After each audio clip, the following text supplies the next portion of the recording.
I'm so technology inept. It's hilarious. I mean, you're so brave doing this right now because it's not me, like, at all. Like, I don't know what the hell I'm doing. Okay. Okay, here we are. Okay, well, welcome to the Movement Mantra podcast. I don't have an intro yet, as I've said in some of the other episodes, but we're going to work on that, and it's an ever-evolving, adventure. So today we're here with Dusty. So Dusty, how you doing? Hey, what's up? Thanks for having me. Yeah, of course. I feel like I can say welcome to the pod because I've done a couple of these, but actually not that official yet. So we're going to start there, but So Dusty is also a physical therapist, and give everybody a little bit of a background on who you are, what you do, and then we're going to get into some juicy PT stuff probably. Awesome. Dusty, I've been a physical therapist for 12 years. Mainly treat endurance athletes. Have about 20 years of experience in competitive running, 10 years experience racing. So it's kind of my passion. I got into PT because I got hurt myself and decided to pursue something. I always knew I wanted to help people, and I really enjoyed science and the human body and how it works. So it just kind of evolved from there. And I've done 12 years of corporate PT in kind of the traditional mill-esque settings. And then went out on my own about 8 months ago with a hybrid model of doing some concierge and some in office. So yeah, awesome. That's it. It's so cool because for background for me, I met Dusty at Run Club here in Chattanooga, and found out that he was a PT and that we had some similar connections with other people that were in my physical therapy class. And then I had opened up Movement Mantra, and you were still working at corporate. Yeah. And then this past October, was it when you branched out on your own? It was beginning of November. November, okay, sweet, yeah. So your practice, 3D PhysioFitness. 3D PhysioFitness. So we do a little bit of your traditional PT, cash-based. I also offer just like some maintenance and recovery style kind of body work, stretching, joint mobilization, massage, and then recovery or maintenance, dry needling as well, standalone. And then I also offer some preventative, either one-on-one personal training style, gait analysis, and just like home exercise kind of regressions. So kind of more remote monitoring stuff. So. Super cool. I feel like it's cool because in the cash-based world, we get to be that bridge and that bridging that gap between what you tend to see at a traditional, quote unquote traditional, I guess, or insurance-based system PT clinic, and then bridging that to your maybe what people would normally think of as that personal trainer or a coach of some sort. But the benefit that people get for working with somebody like you or somebody like me who does that kind of thing is being able to have that physical therapy background. And so when something does come up, because inevitably things do come up, and especially with runners, right notorious for pushing through injury and all the things, not doing the strength training that they need. It's cool to be able to live in that space, because also I find people are really motivated in that arena. And so with you, I mean, we were talking a little bit before the other day about kind of where you came from, and from Louisiana, right?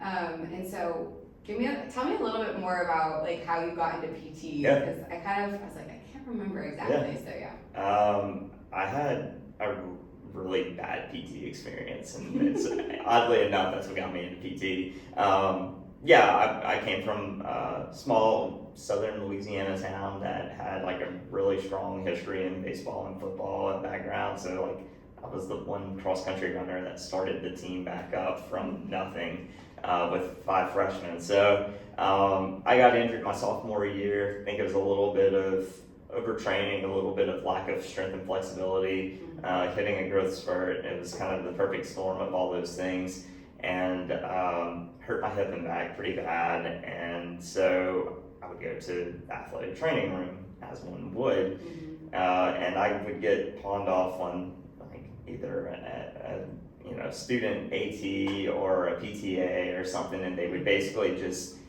put electrodes on my hip and like freeze them and give me an ice pack and walk away. And everybody else is getting like stretched and taped and worked on and everything else, and like I just got the electrodes and walked away, and like it was like, this is awful. And every night, a couple of times I actually went to the PT facility because that was just at the school, right? So like a couple of times they actually put me in the van and drove me to the PT facility. Yeah. And I kind of got the same thing. Oh, really? I think I might have even got an ultrasound. I got it. Wow. It was weird. Yeah. But it was like, well, you're not like the main sport, so like we're just gonna do the bare minimum. Yeah. And so it was weird. I mean, like I could tell the young lady that was trying to help me, I could tell like she wanted to help, but she just didn't know what to do. Right. And like I didn't know what to do because I was a sophomore in high school. So like Yeah. I was still hurt, and I missed most of the season. I think I ran like the first race and the last two races. I missed kind of the big middle part in the middle. So I didn't really have like a good build through the season. And my 8th grade track coach connected my dad with this sports chiropractor that was like the big city over, that was like an hour and a half away. Oh, wow. And so, he was kind of a local guy that moved to the city and started this chiropractic office and whatnot.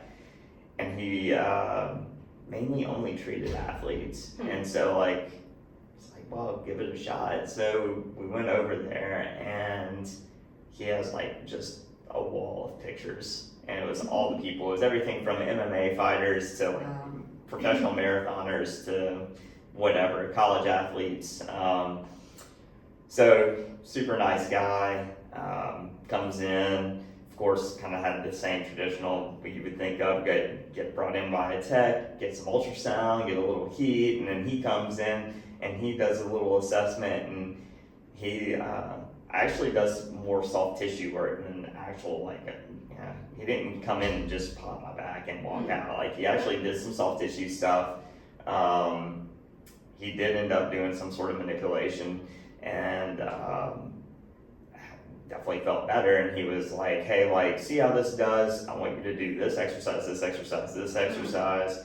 Come back in 2 weeks, we'll recheck it. If you need to come back in sooner, just give us a call, we'll try to work you in. But if you do all these things, next time I see you, it should be better. Yeah. It's like, okay. So I did them like religiously, like 3 times a I'm day. an ace student. Yeah, and so like, I even made him give me a note so that I like could give the teacher so that I could stand up in the middle of class, like, and go stand against the back wall so I wasn't sitting all the time and getting tightened up. So like, he did that for me, and like next time I went and saw him, it was like, everything was good. Wow. And so like, it was a great experience. I was like, so anyway, I saw him like 2 or 3 times over the course of my high school career for 2 or 3 different things. And one time it was like my knee, another time it was my IT band. And it all kind of came back to being like, you're either not stretching enough or warming up properly, or you're just, I think part of it was just me having growth spurts and just muscle imbalances that came with that. As I was running higher mileage, the muscles not getting strong enough, and then my bones are getting longer, and everything just was out of whack. So he would kind of help keep me on track. So I went into college thinking I may go into chiropractic, I may go into PT. I really don't know what I want to do. But it was one of those 2 things. And like, I think it was like my junior year, I went and shadowed another local PT, and he did a little bit of everything. Again, small town, so he like contracted himself out to a hospital. He went to a nursing home, he did home health, and like I would just follow him around to all these different things. I was like, this is really cool that you can do literally anything So many things. with 1 degree. Yeah. And so I was like thinking about it, and I think it was sometime in my junior year, I just kind of had this like, I was like, Jason was a lot like, the chiropractor was a lot like physical therapy, a lot less chiropractic like than What would you traditionally think of, yeah. And I was like, it was the hands-on part. That's really what I like to do. But I really like, what if I get ADD and like just want to stop doing that. Yeah. Then what do? I'm stuck in a box. Like I was like, if I'm a PT, I can do that, or I can go do all these other things. Right. So that was my calling to PT school. It was a really roundabout, long-winded story to say that. No, that's cool. But yeah, so fortunately I applied to PT school, I guess, into my junior year, beginning of senior year, whatever that was, of college, and fortunately got into 2 programs out of like the 5 that I applied to, and so picked the in-state route. It's a lot cheaper, to do that. Glad you made it. glad I got in and got to do it and get in and out in 7 years of schooling and one swoop. So very fortunate for that, and That's awesome. I think it's so cool to hear how people have landed into physical therapy, and I feel like that for a lot of people, like they have had some sort of experience, whether it's good and or bad with PT, and just trying to or maybe it was with a parent or a grandparent or something, where they've had some sort of experience. It's so funny because people always ask me about that, and I never had any experiences with any physical therapy. I thought I was on I thought I was on track for med school, which I was on track for med school. And then I took organic chem and I was like, basically, F this. And if this is like one class that is going to equal like the hardness of what med school is, and then also you have to go do all of your residencies and your fellowships and everything and be like crazy amounts of debt. No, thank you. So, shout out a PT, a shout out a nurse practitioner, and a dietitian, because my undergrad is food science and nutrition. And they were all in the hospital, and the PA was only like prescribing medications, which really didn't align with what I wanted to do. The dietitian was like on the computer all day, and that didn't make any sense to me. And then the PT had a lot more hands-on kind of stuff, and I was just thinking, out of all of these things, nothing is 100% what I want to do, but I didn't really have another thought, and I knew I needed to go. Well, I didn't. I needed to go to grad school. In my brain, I was like, you have to go to grad school, and so I was like, well, physical therapy sounds pretty good. We'll go that direction. It's been an evolution since then of like where I've landed, but it's so cool to hear people's background stories and being a runner for your whole life, and then now coming and like being able to really work with runners in your own practice in the way that you want to practice.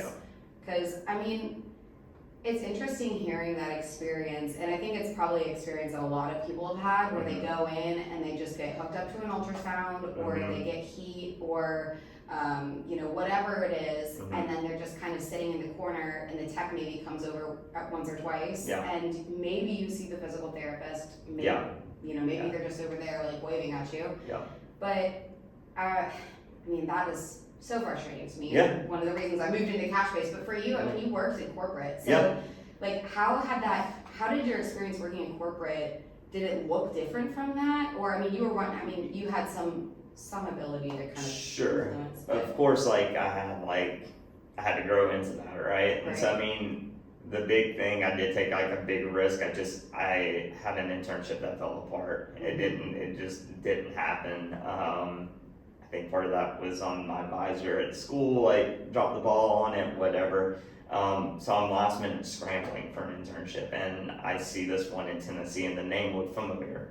And so I go through a list of people that were in the class 2 years ahead of me that were kind of like our little mentors at school, our big brothers and big sisters. And so I realized that one of the guys had also worked for this company. So I reached out to him, and he was like, yeah, just tell me you want to come to Chattanooga and I'll hook you up. And so I did, and got into the rotation. And so definitely a very different experience. The company was founded by Australians, so more of the physiotherapy side of things, which is kind of the first part of my first half of my clinic name. But it was definitely that hands-on experience I was looking for, and they very much emphasized that. And so it looked a lot different than what I was traditionally like exposed to. And it was like kind of prided on every patient's going to see the physical therapist like at least for a little bit of your session, if not more. So I really learned a lot, and it was very impactful, and being able to be kind of mentored by people from all over the world, whether they were from Europe or Australia or all parts of the United States. Yeah. So I ended up enjoying the experience so much I moved here and started working for them. Yeah. And that lasted until COVID, and then of course COVID turned everybody on their head. So I had to make a pivot, and I was actually unemployed for 8 weeks. So in that 8 weeks time, I kind of started drafting 3D PhysioFitness. I didn't know, I kind of came up with part of the name. The 3D aspect, it's my initials, Dr. Dusty Dishler. So, okay. But it's also ask where the 3D came from. But Cool. but it's also like I really thought. I think much like you, all we connect is like the mind, body, spirit aspect of it. And there's not to get like uber one-sided on religion or anything else, but I think there is like a spiritual aspect to how we heal, and whatever you believe in, doesn't matter, like there's that aspect, and then there's definitely the psychological and the mental aspect, and then the physical. So I wanted to involve that in my practice, more so than what I was getting fulfilled in the corporate world.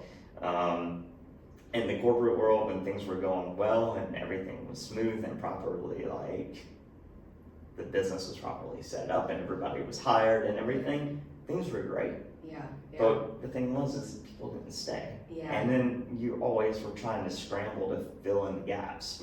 And then the more that happened, the more frustrating things got. Definitely. And so I could only fulfill the body part of that. I couldn't involve the mind and the spirit part of it. And so that was, but it was scary. I'd been out for about 5-ish years.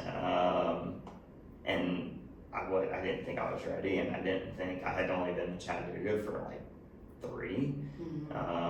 So I ended up taking another corporate job that at the time seemed very much lined up with a lot of what I wanted, and because it was during COVID, everything was slowed down significantly. So like it had time to do that.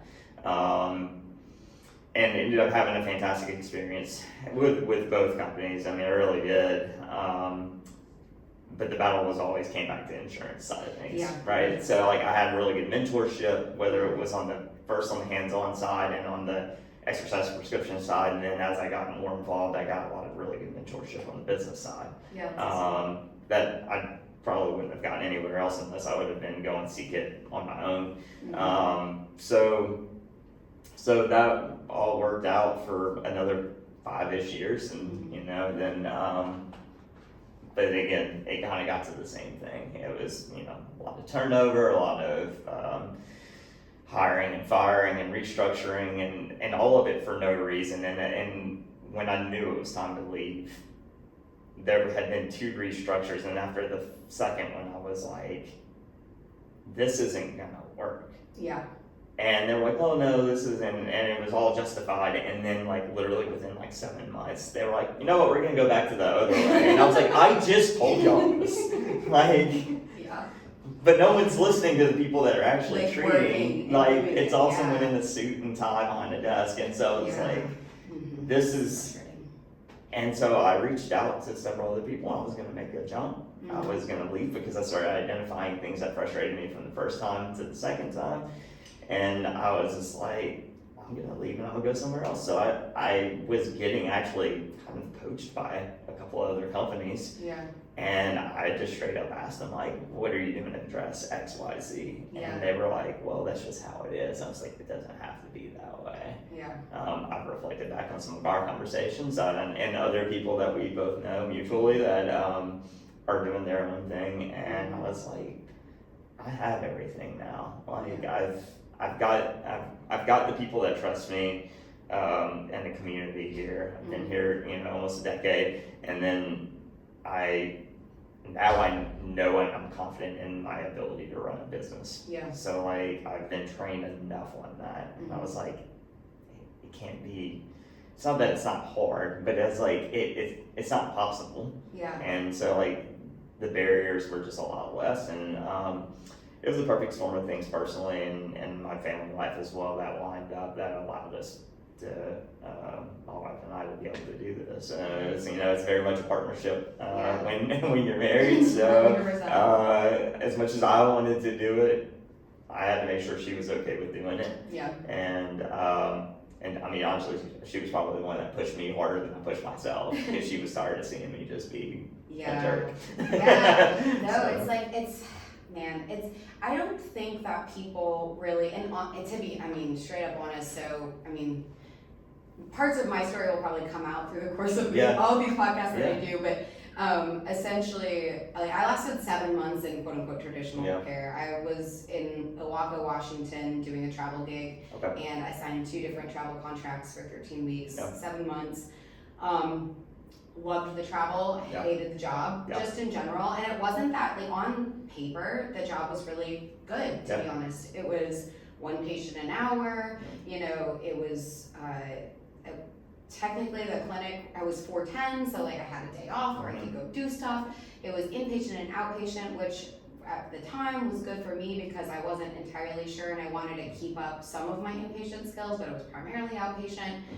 But with everything, with the insurance, the way that people's mindset was around physical therapy through the insurance system, and people coming in with 40 years of back pain, and then that is one barrier that's huge in itself, and then 2, there's the thought that, oh well, I just need to have surgery and it's going to fix it all completely, and so these 6 sessions of PT that I'm doing to fulfill the insurance requirements, check the box, and I felt like a terrible PT. Granted, I was new and I was very much still learning, and so I wasn't the best, but I had a lot more knowledge about movement and things than regular Joe Blow off the street, right?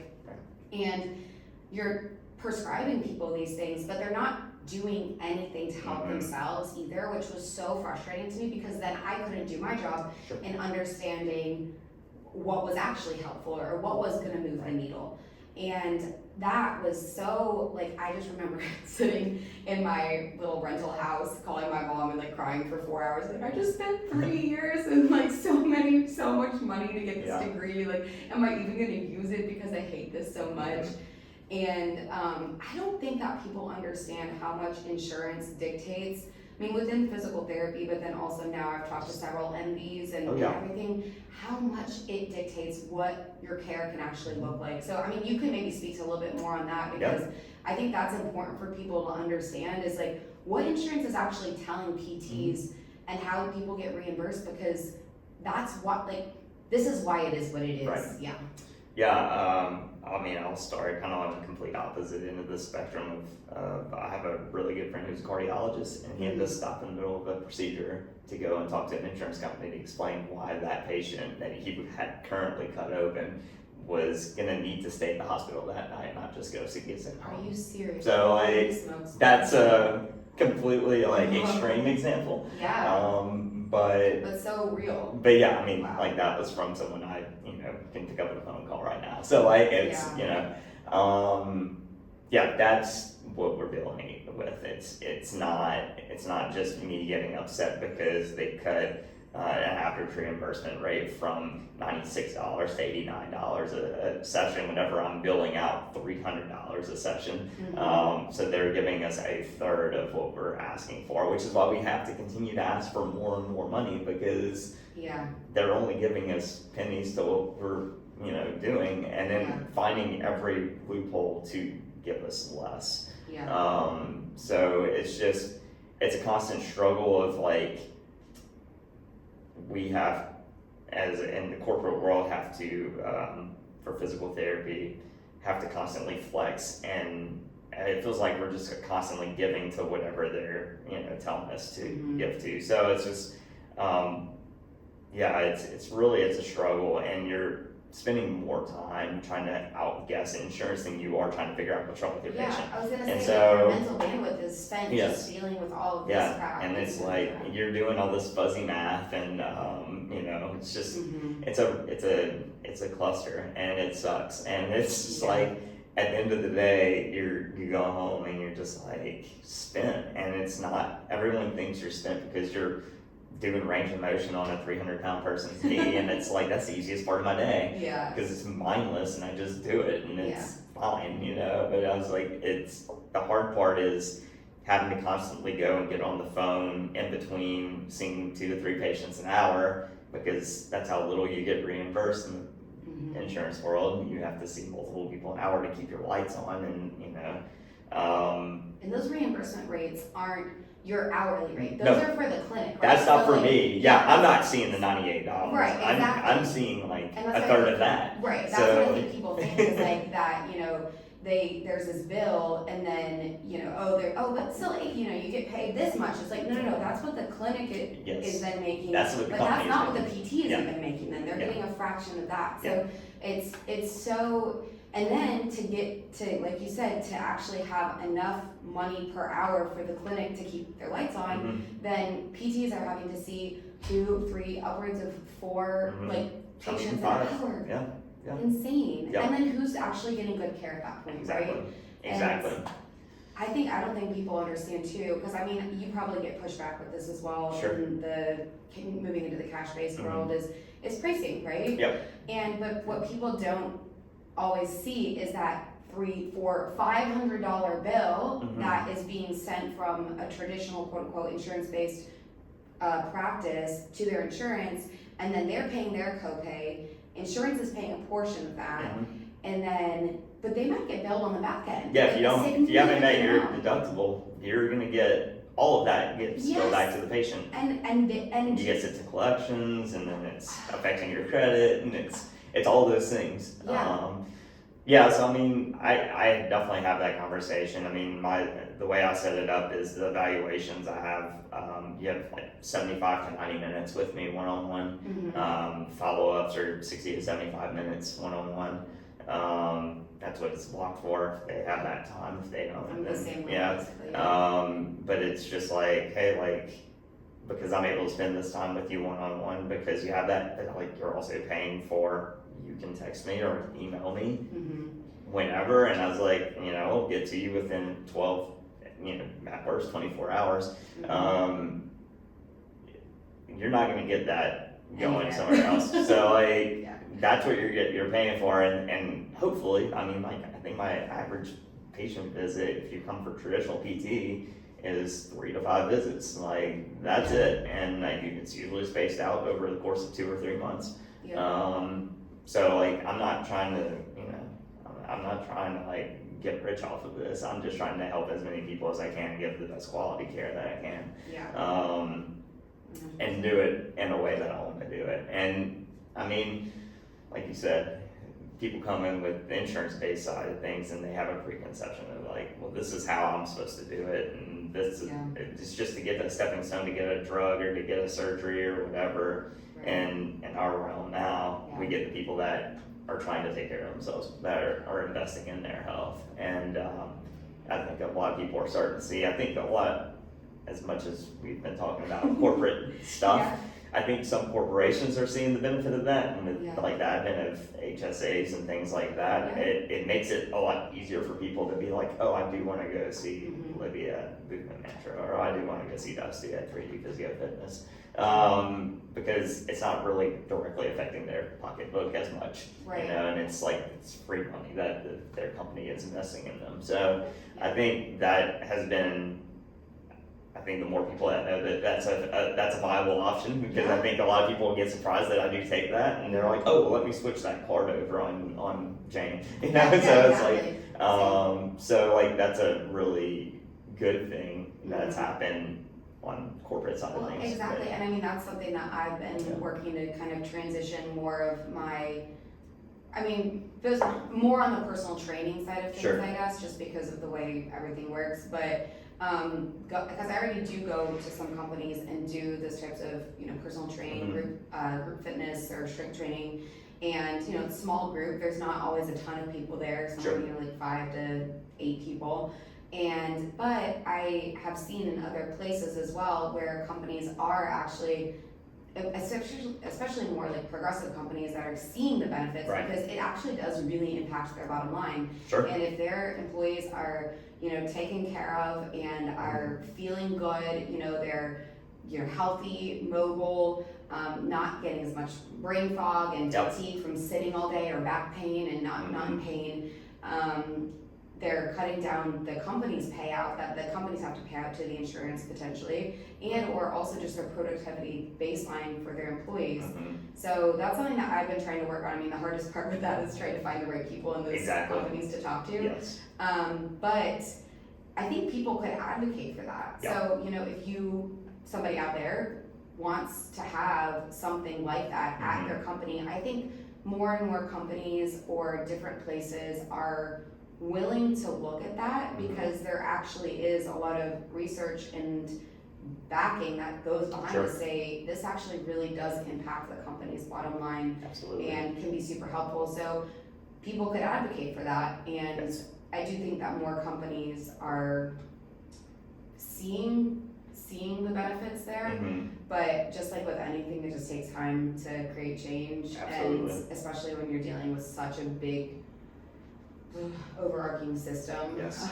of Yeah. everything. You kind of have to hit the sweet spot with that, because it's like the established companies are too stubborn to flex to that a lot of times, but then the new companies are like, well, we don't have the money to spend on that, so you kind of have to find that like sweet spot in the middle, Yeah, and that can for get really daunting and It's a little frustrating. tough. Yeah. I'm in the thick of that right now. Yes. But it's a cool place to be in, I think, for people to start to understand more about what PT is. However, it is funny because I was just thinking about this as you were talking, and a guy texted me the other day, somebody I dance with, and he's in the same group. He's like, "Oh, I heard you were, you know, a physio, and so like, what kind of massages do you do?" Yeah. I know, straight to the heart. Yeah. It's like, oh no. I was like, well, actually, I really like help people more with like strength training and exercises, and I do a little bit of, you know, the manual therapy and dry needling, cupping, etc. But primarily, I focus on, you know, exercise and getting people stronger and back to doing what they're doing. It's like, oh, that's interesting. I was like, and that was like, period. Yeah. That was it. I was like, okay, that conversation is over. Absolutely, I'll see my way out. Yeah, I was like, okay, well, like I am totally happy to do manual therapy with people, Sure. but I think it is a funny misnomer that people don't understand exactly what physical therapists are really capable of, and because I think I understand the confusion, because so many PTs are so different, and Sure. people have different ways of practicing, and some people are really manual therapy focused, and they're doing more of the soft tissue work, massage therapy, probably also cupping and dry needling and scraping and whatever that looks like. But then there's the other side where it's really exercise based, and that's more, I mean, I do a little bit of all of it, right? I still dry needle people, I still do all those things, but and there's utility to it for sure. But I think I have always found it to be way more empowering to give people information, and I always tell them, you know, the most valuable thing that I can give you is education. Like, that's the most valuable thing I can give you is the tools that you then know to be able to go forward and address this on your own sometime. Like when something inevitably comes up, because I'm not gonna ever say that you're 100% fixed. I mean, things come up with me too, right? So to be able to have the tools in your toolbox though, to go back and say, oh, I know when my back starts to feel a little twingy, this is what I need to be doing. Exactly. And I use MedBridge as my delivery for exercises, and you know, people message me, you know, 6 months later, hey, what's that access code again? Yeah, right. Like, okay, I'll look it up, you know, go back in Jane and find it and like put it back in. It's like, okay, here you go. And people have access to that forever. So I mean, there's, you know, again, coming back to the payment models and stuff too, those kind of services you're not necessarily always going to get in your insurance-based world, because there's just so much turnover that it's going to be nearly impossible for PTs to actually keep up with all of that so much. So, yeah, it's really interesting. I don't know. Yeah, I mean, I'm definitely a heavy manual-based person. Well, you but need a lot of training in that though. but at the same time, I tell people it doesn't do any good if you don't back it up with exercise. I was like, that's why, like, traditional chiropractic or traditional massage, that's why it's a subscription. You go and you pay a plan and you go once a month, and it's like, you don't have to go once a month. If you get strong enough in the right places, you shouldn't need to go that often. Exactly. But as a business owner, are you gonna tell somebody that? Like, we're actively putting ourselves out of jobs every single day. Like, and then we go crazy trying to market. Like, it's the dumbest profession, honestly. Like, why do we do this to ourselves? But it's awesome because then, it's a flywheel. As the better you are at your job, the more you put yourself out of business, the more people talk about you and you get more business again. So like, it's super rewarding. And I love this. I tell people on their last day, I'm like, I'm glad I don't have to see you again. I want to see you out and about on the street, or, if you come back to see me, I hope you don't have to, but if you do, I hope it's for something different. Because that just tells me that we did really good the first time, and I look forward to getting you back the second time. So like, that's kind of my last, like, departing. Like, I'd rather see you on a trail, a track, at the brewery, like, wherever. I don't want to have to see you in here again. We'll see you at Red Club. So, but so it's really fun, but it's a funny profession when you think about it. It's like, I torture people for an hour to an hour and a half, and then I get them better, and then I hope I never have to see them again. It's such a strange concept.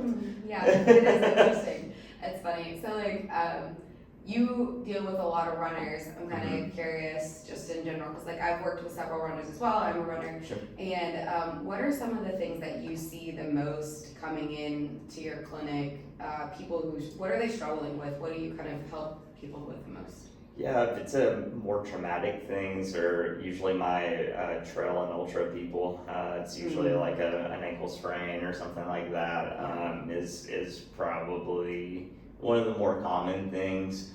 If it's more chronic, can be like Achilles tendonitis or like medial or lateral knee pain, and most often with those, it's coming from the hip. It's weakness in the lateral hip, because they don't do enough functional strengthening and adjunct things. So they're just constantly running, and they're not properly, kind of doing the supplemental training that they should be doing to protect their joints and their body. So yeah, that's usually the most common. Every now and then have some like high hamstring tendonitis or glute tendonitis or something like that as well. Those are the most frustrating ones for me. Like, because I feel like they last forever for people, and it's so frustrating to treat those. Absolutely. No, it's hard. I've gotten a lot more bleeding into your realm.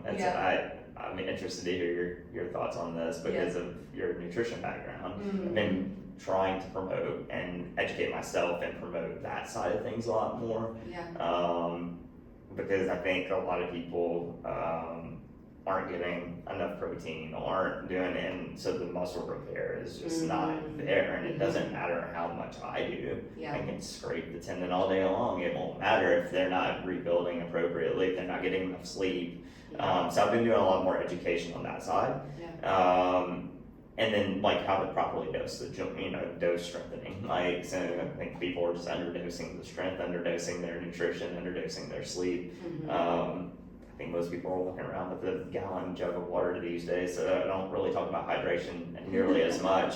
But yeah, that's what I've been doing a lot more, and it's funny because some people like that do take it seriously, and I'm like, how much protein do you think you get? And most people have no idea, or they'll like roughly guess, like 70 grams, and I'm like, you run like 130 miles a week. You should probably be gaining your 130 pounds. I was like, you need to have like 130 grams plus of protein. 100%, And the moment I started telling a few people that needed it, I started seeing them a hell of a lot less. So it's just like, that's cool to hear. So, and I get asked about peptides a lot. I was gonna say, I think now like the PBC1 for 5-7 is like a huge thing. I actually just recommended it to somebody the other day who just got diagnosed with a partial hamstring tear that she's been dealing with, and so There's some interesting research coming out I on was this. like, look, like, I'm not telling you this is gonna save your life, I'm telling you I've had a couple of patients who swear by it, and I was like, here's a research article, this is your jump off point,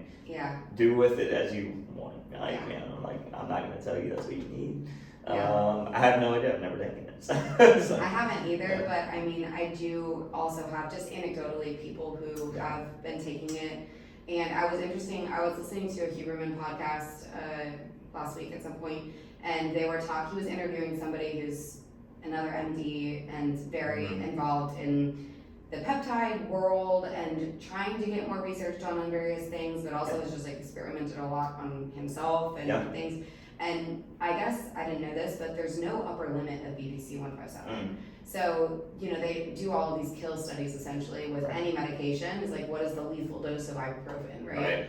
And there's always an upper limit, and they don't have an upper limit yet for BPC 157. So the interesting part to that was that I guess if you go get a prescription for it or something like that, generally that potentially could have been underdosed as well. Sure. And so people are taking like microdoses when they could be taking like way more.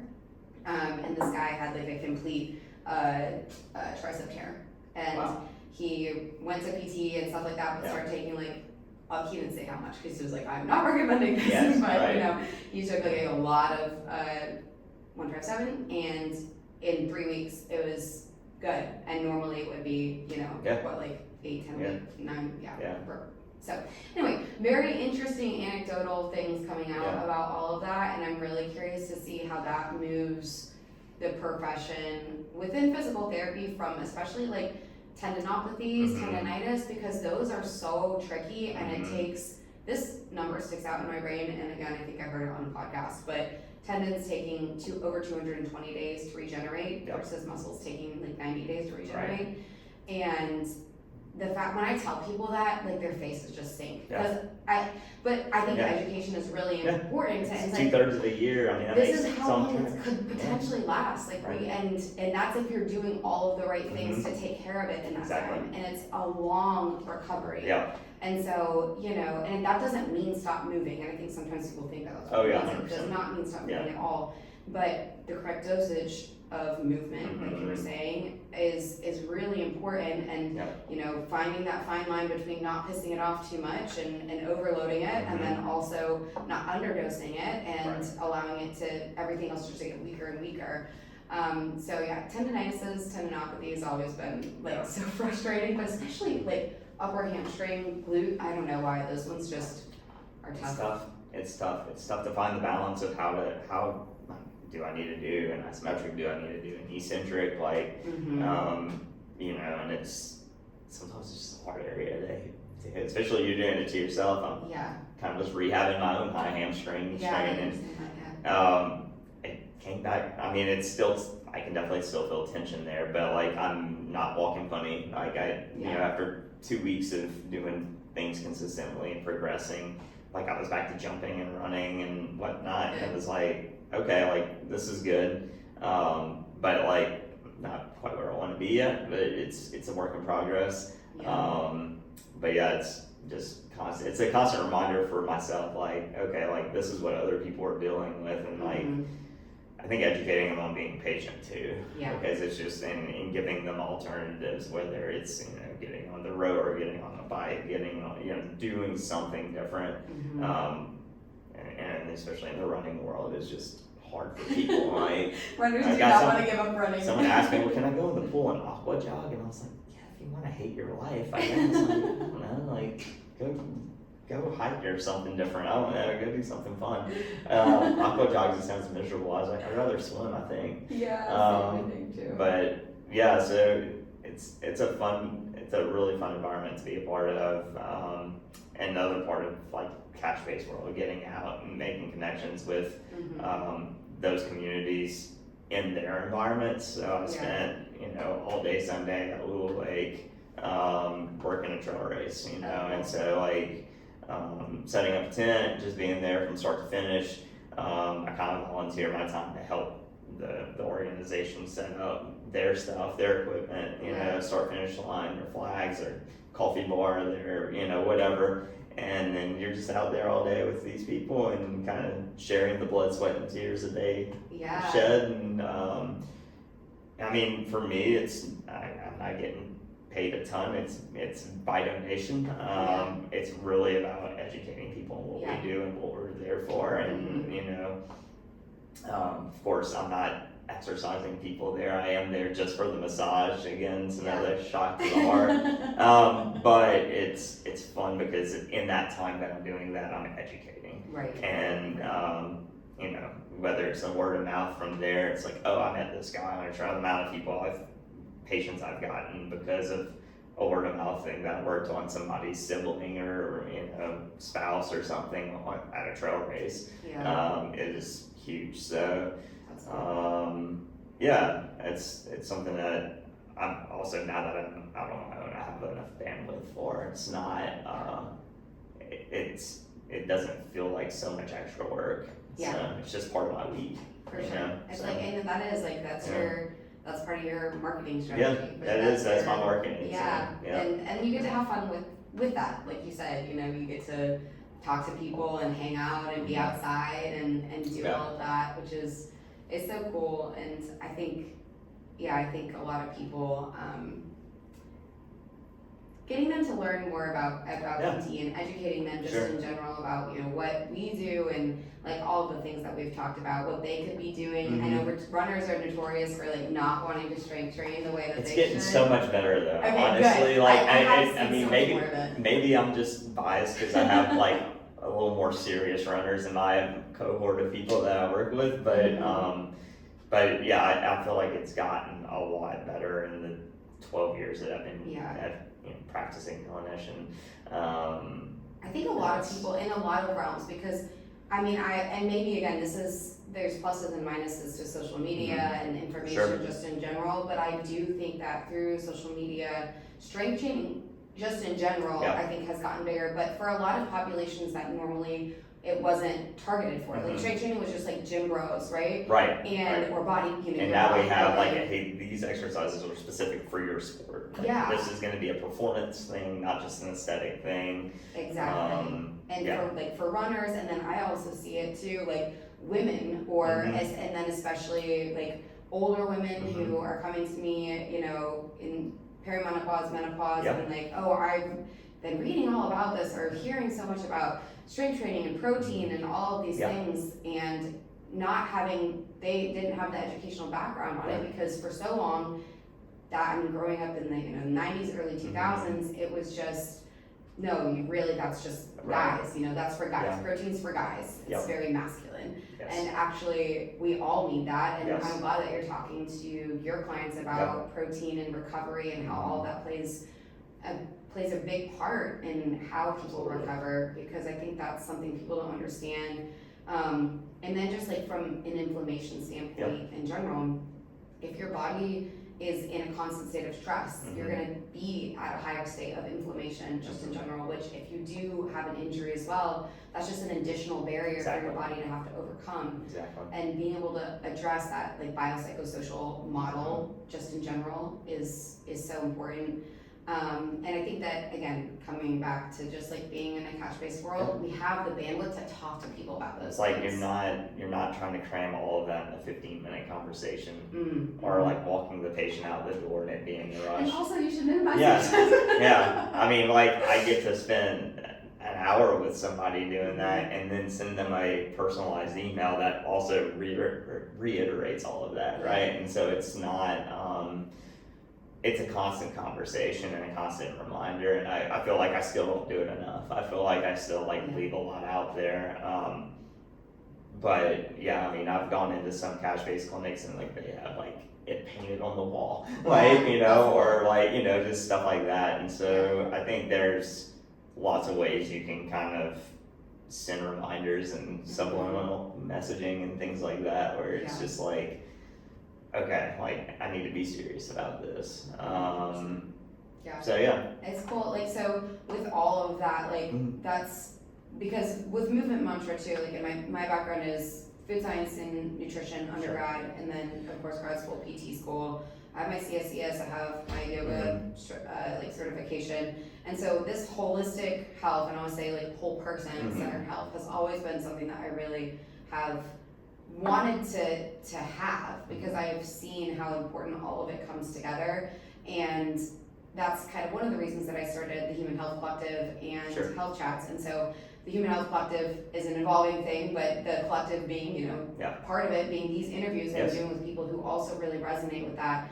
And so I'm curious, from a health like provider standpoint, what, like, if you could create the perfect scenario for being able to kind of bridge these gaps for yourself and for your clients, like working with different people, and like, what would that look like? What would be helpful for you and your clients? Because I think that's something that's like, I want to try and solve these problems, but sometimes it just seems so big, it's hard to know what people really would want or benefit from. I kind of, coming into the cash-based world, kind of fell into a perfect scenario that just kind of fell in my lap. But there was a massage therapist I was looking to split rent with somebody. She left another kind of building that had several other massage therapists, and she's like, I want someone that I can balance my practice out with, not someone that I'm competing against or like having to kind of mentor and set up their schedules for them. So we got connected, and we share space and triage. She has her massage room, I have my PT room, and we have a mental health counselor. Oh, cool. Actually, we have 3 mental health counselors. They kind of rotate days. But like, kind of the goal, she treats a lot of cyclists and whatnot. It's kind of her background, and so her, and we kind of just triage and like, hey, if you just need massage, you go see Virginia. If you need mental health, you know, one of the 3 therapists there, and I know Virginia. I feel like I've met her. Virginia Lee. So connect me to her. So we kind of have that, and what we would really like is, you know, what we're looking for with the mental health counselors is someone that is a little more mindful of the competitive aspect of things. Like they can do, it's a little more sports psychology driven, but so they do a little bit of everything. But and then I would love to get like someone that's knowledgeable in dietetics and like can kind of be more specific guiding that. Because I feel like I just cracked the window barely. Well, if you need somebody, I can do nutrition. If you're doing nutrition assessments, I would love to send people to you, because for some people, I think that's like a really big missing chunk. For runners too, especially, like so many runners are under fueling their runs, like and like pre and post, and I mean thinking about carbs and protein and all of it. So so that's like one piece of it for sure. And I'm a huge fan of the Health Collective, and like bringing you know, people like Justin in, you know, from the endocrinology side of things, and like, you know, making sure your hormones are balanced and all that good stuff. And then it's just really cool to see you know, kind of all those professions. And I think what you're doing with that is exactly for people like us that are in the cash-based world, is exactly what we need. You just need a network of people. We need something to I think right before you kind of started it, I kind of had an idea to do something similar, but really just stick with the PT side of things, like cash-based PT, like where we could do like little master classes and practice or bounce ideas off of each other, because we're solo practitioners and we don't always get that mentorship that maybe we had when we were working elsewhere. We can still make this happen, actually. But when you started the health chats and bringing in other providers as well, I think is like extraordinary, and like not something I ever really even thought was even necessary until like went to a few of them, and I was like, wow, this is like actually really cool. Not blowing smoke. I appreciate it. It's a good plug. But no, seriously, it's cool. So I think how to make that like global or, you know, national, or just, you know, expand it in Chattanooga. I mean, I don't really have an answer for that, but I think like somehow like just, I think people just need a network. I mean, I think you do a good job of that. I'd like to think I do a good job at that.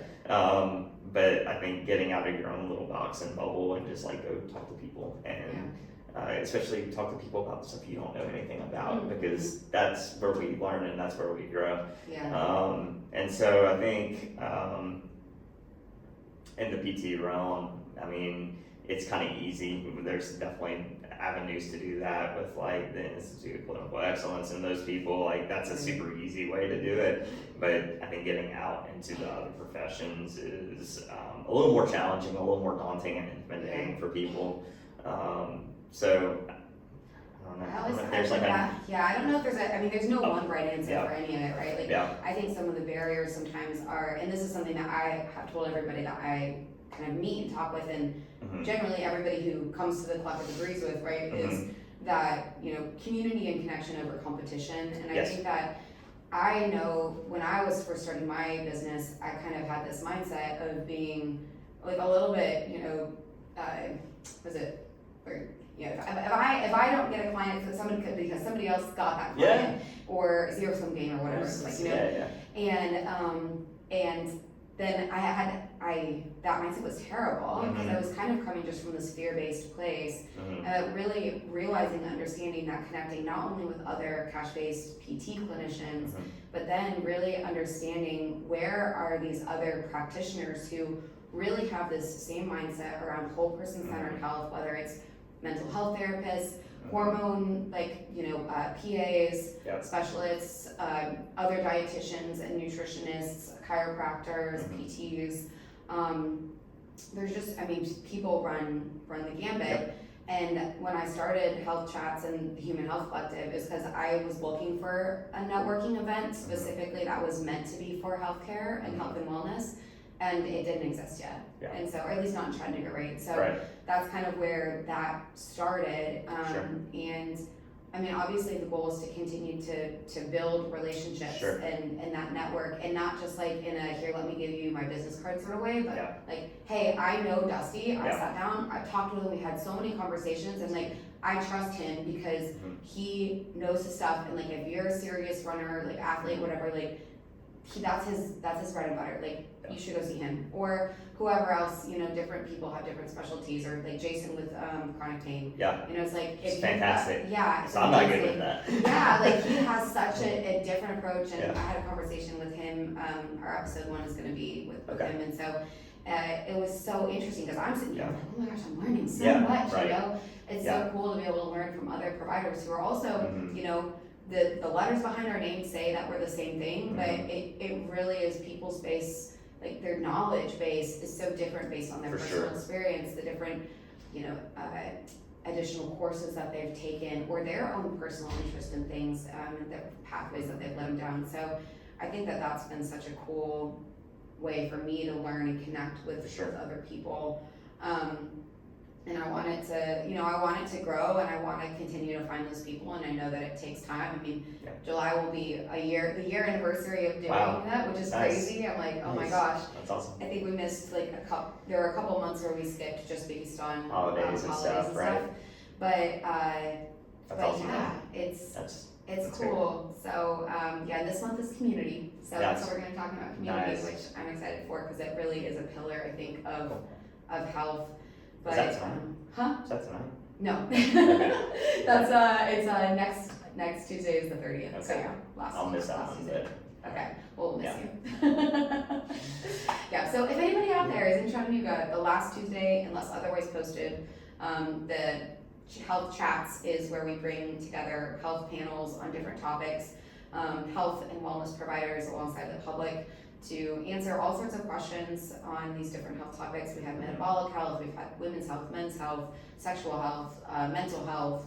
We've got, Dusty's going to be on a physical therapy panel coming up, so in October, National Physical Therapy Month, so look out for that one. But yeah, there's so many things that we could talk about and go down, and I'm just curious, like, do you have any other kind of thoughts? And it could be anything PT related or off filter. I think we're gonna see a big change, like in the next 5 to 10 years. I think enough PTs are just frustrated with the system, and I really don't see this being sustainable for long term. I don't know if our professional governing body, the APTA, Yeah. I don't know what their changes are going to be. You know, they had a whole vision for 2020, and some of that came to fruition, some of it didn't, and I think there's going to be some changes, you know, either within that organization or a separate organization coming to, you know. That's interesting to fruition. think about for sure, because I think, you know, there's maybe your acute care Yeah. or kind of in other, already kind of quote unquote in the system, like in hospital systems and Right. things, and there's that PT, and which is 100% necessary and Sure. important. But then a lot of the outpatient has, I mean, a lot of the people we know, like there's a lot of people that have moved out of that insurance, those Sure. insurance-based corp companies, and especially in the outpatient world, and are doing their own thing from a cash-based practice system. And I think we want to be like, essentially like in Australia, the primary care physician for the musculoskeletal system, right? Like that's what we want to be, and that's what we're educated to be, but we're not allowed to be it by, you know, these governing bodies that are making all the decisions and paying, you know, the insurance companies. So I think it's going to end up, there's got to be some kind of paradigm shift with that. And I think we'll see that, you know, maybe in the next 5 to 10 years. I'd like to think so anyway. I mean, I hope so too, because I think that people are starting to understand like how preventative care is so important. And you know, I think we could talk about all of the health reasons why that's important, but I think the thing that people generally come back to is the money in their pocket. And when you can show actual cost savings long term and how much money people save if they invest in their health now. I mean, I always talk about like exponential return, and people who, you know, are in finances and stock market, you know that, you know, it's like compounding interest, right? So same thing with your body. Every movement that you're doing, every part of your day as you go forward, you are compounding interest years on your life. It's my favorite now because it's so true. That's so awesome. And I don't think that people, unless they, like, people don't always think about it that way. They're like, oh, because also from diet culture and all these things, like, I'm just gonna do this one thing so I get X. And it's this outcome based goal that they have rather than this process based goal. And I think that's a lot of the kind of coaching side of things that I do is like process based goals, because you're never gonna be done. There's no end point. You don't just like, oh, I strength trained to gain a certain amount of muscle mass and then now look, magically I'm good and I don't ever have to do it again. False. I wish that was the case. Yes, right. For me, because I go on, you know, travel for a couple months, I come back and then I get hit legs the first day and I'm like, can't walk for 2 days because I'm so sore, you know?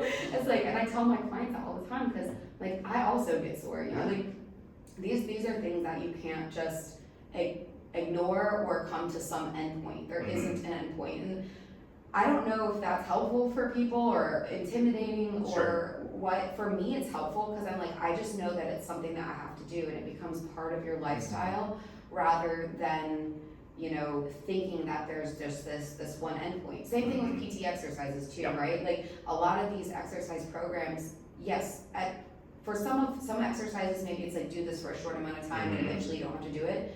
But for most things, you have to keep up with some version of it, right? Like whether it's a movement pattern or a mobility pattern or something, you know, there's not, it's not that you just finish it and then that's it. Right. So I think educating people on that topic and just knowing that we can be the primary care providers for the musculoskeletal system and that first line of defense for so many different things, because if you think about how the musculoskeletal system is then working to also help improve metabolism, cardiovascular disease, there's so many chronic diseases, and Alzheimer's, dementia, neurological diseases, it's so many things that can be helped and or prevented or prolonged until we get there, you know, through movement, exercise, and then of course talking about nutrition and diet, like of course coming back full circle to all of it. It's like I'm popping on my soapbox right now, but really I just like, I think that that's really what the message I want to like tell people about is how important that is, and really truly understanding what people can do for their body. And I really appreciate people like you and other people that come to the Health Collective to be able to promote that and really spend their time educating people, a lot of times for free, right? Right. And chat somebody up on the street about how they should be strength Right, training. absolutely. Take care of your mentals. Yeah, exactly. So it's just, it's gonna be interesting the next several years. Absolutely. But any final thoughts? No. All right. Thanks for having me. Yeah, well, thank you for being here, Absolutely. and I really appreciate it. I'm looking forward to the discussion on more physical therapy stuff in October. It's gonna be great. Sure. And like I've said in some of the other podcasts, I don't have an opening or a closing yet. So so we'll just leave it here, and I'm really thankful for Dusty for being here. And you can catch us at the Human Health Collective on Instagram, on Facebook. You can follow me, Movement Mantra PT, on Instagram and Facebook as well. If you're curious to learn more, give us a follow. And in the meantime, keep moving your body. Cool. Sweet. Thanks. That was fun. That was fun. Good time. That was good. I think we hit it pretty much around an hour, so that's perfect.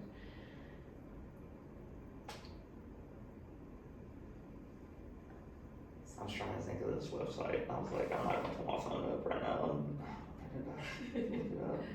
There's when I first went out on, I can't remember who it was. I want to say it was Mindy Sanders that maybe told me about this, or somebody else. Somebody told me about this. It's called the Run Care Provider Network, and basically it's a network. It's for any medical professional, but that is like would kind of deem themselves like more aligned with runners. So basically, like the whole thing is like if you went to Seattle and you don't know anybody and you sprained your ankle and you don't know where to look for, and you want to go to a PT, or maybe you think you broke your leg and you need to go to a like sports med doctor. Right. You can look up who is like basically a like runner, or who's aligned with runners. That's not just going to be the guy that puts you in a boot that says don't run for 6 weeks. Right. What's it called? It's called it's like a directory of like runners. It's basically it's called Run Care Provider Network, and you can register. You basically have to put your contact info. You put your it'll ask you some questions, like basically it kind of vets you. Like if they were to be like, what's the first thing you tell somebody if they sprain an ankle or whatever, and it's like don't run for 6 weeks is one option, like XYZ.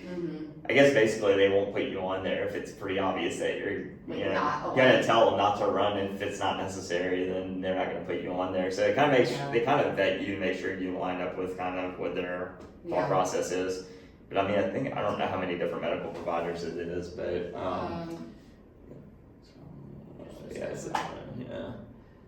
So there's a provider map you can click on, and it basically just it's got that. and then you can wow. Okay, that's very cool. So when you were asking about like a network, like if this is a version if this is like Human Health Collective expands like nationwide, it would be this, and then it would just be like that would be cool, right? Like so that's what I was. Do they have to pay? Like, do they have to pay to be on it? Okay. Like I mean, you could sign up right now and do it, and it takes I think like basically in 6 weeks, but like zoom in on us. I think I'm the only one chatting, so you can click on it, and then it basically has your contact info and a little bio about you. Cool. And then that's like the next closest is there's like one in Murfreesboro, one in Nashville, a couple in Atlanta. I was like, who the hell is this? I think it's a PA if I remember right. Yeah. Sports ortho, urgent care, athletic trainer and assistant. Cool. That's interesting. So if like Health Collective expands to something like that would be like an awesome thing, right? Yeah, I couldn't remember the name of the site. I was like, I'm gonna like really butcher this. This is really cool, and like I've played around with different versions because like part of me like I do all of this and I'm like I still have to pay my mortgage. Sure. I'm like Exactly. It's like you gotta. Could there be like a small like would people pay, you could pay would they pay like $50 a year or would they pay like what would that look like to be a part of this? Mm-hmm. And I would, you know, again, have some sort of like vetting process, Sure. like questionnaire or interview system even for Mm-hmm. the initial ones. And I think, you know, getting it off the ground, Yeah. I would probably make it like free for Right. like people in Chattanooga Right. or, you know, like my initial network and be like, Mhm. hey, do you guys want to be a part of the like Yeah, a trial run the kind of trial deal. run of what this Mhm. looks like? Because the goal is then to have something like this, but then I also have like this kind of software component that I really want to build out, and that really looks like how do we, and this is the question where I'm trying to figure out, how do clinicians want to be connected to other clinicians Mhm. through their, and how do people who also, you know, are consuming healthcare, which we all are, right? Yeah. Like, how do they want their healthcare to be Mm. provided to them? So I kind of have this idea of like being able to connect, like almost like an AI agent essentially for each Mhm. person, where then they can have their input from maybe it's your follow-up emails Mhm. and somebody their lab work and their Mhm. you know Fitbit Garmin Yeah. data and everything is kind of coming in and it's like all this somewhat messy data. Yeah. But then AI being able to like analyze all of it, come up with like timelines, summaries, etc., and like a flagging system. And ultimately, I would love to have the providers that are within that person's network be able to be connected to each other. So like the like you know somehow HIPAA compliant communication between Right. the that person's physiotherapist, Mhm. their practitioner, because right now it's like I gotta call up and then I gotta call the office and then the nurse answers, but then the person's not there and it's Yeah. like this back and forth just thing. It's like how do we actually make it helpful without overloading Mhm. the providers, because Right. I hate emails and I Yeah. hate messages and I Yeah. hate all of these things. Yeah, I mean, right And now it's it's like physically, I'm just driving to different providers that I know are like a lot more personable in that area, Mhm. provide a level of care that I would trust, and I'm like basically driving over to them and sitting down with them. And, Yeah, but if they don't have time, if they're already established, they don't have time to do that. right, So I'm right. like trying to find all the new ones that don't have an established timeline yet, Yeah. and I can just go sit with them and have coffee and like. Yeah, But yeah, it's hard. It's hard. That would be really good to do, and you're so brave because technology. I mean,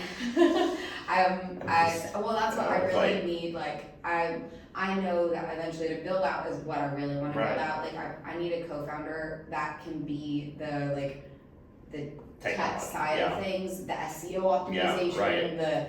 the all of that, because I know this about myself and I've learned this over time. It's like I am like the vision person. Yes. I'm very good Yeah. at that, and I'm good at people. Yep. Like I don't think I'm good at sales, but like I Yeah. can educate people Sure, really sure, well. sure. And so I think that I really need to find the right person. I just like haven't found the right person to be that partner in the bigger endeavor.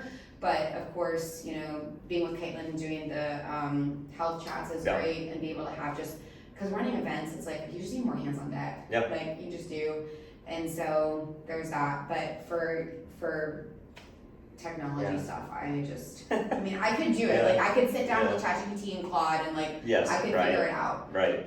Somewhat. Yeah. It wouldn't Did be today. it wouldn't Yeah. be optimized, but Right. it would be done. Like, you know, Yeah. and like I've bought the like Human Health Collective. I bought all the like website domains already for Oh, Human okay. Health Collective. Yeah. So it's there. I Yeah. have it. Yeah. I'm I just like think hiding holding it Yeah. away. Yeah. It's like I've got that, but that's awesome. I Yeah, just I need, think like, I think that would be awesome though. It's a great idea to be able to have like providers that are like specific to like what we like that line up with our vision, right? Like Yeah. I mean, your vision, our vision. Well, I yeah, mean, no, it is our vision. yeah, I mean, it's because like- that's it's- the type of people yeah. that I want to connect with, is Yeah. the people who have the same vision as me. Right, exactly. Like if they didn't, then they wouldn't be aligned. Exactly, So exactly. it's really So- important to meet those people, and I do think that there are a lot of providers I think out so. there. and No, they- there's so many. Like, I mean, the more I get out and talk to people, I was talking to somebody, I still work at Fleet Feet. Like, I still sell shoes like, Yeah. on the side. One, because it's just like the discount. Yeah. But two, like, It's like I need a It's- side gig, to be honest. it's super important, and the money sucks. Like, it's not even about that, but like, it's super important for me to know the technology. Mhm. And whenever I started working at Fleet Feet, like right after, like, during COVID, basically. Yeah. I realized, like, I didn't know shit about shoes. Yeah. I was, you know, all I could tell people was, like, I really like the ASICS GT 2000 version 17 because that's what I had worn for 17 years. Yeah. Like, that's what I thought. I'm like, well, this one works for me. Yeah.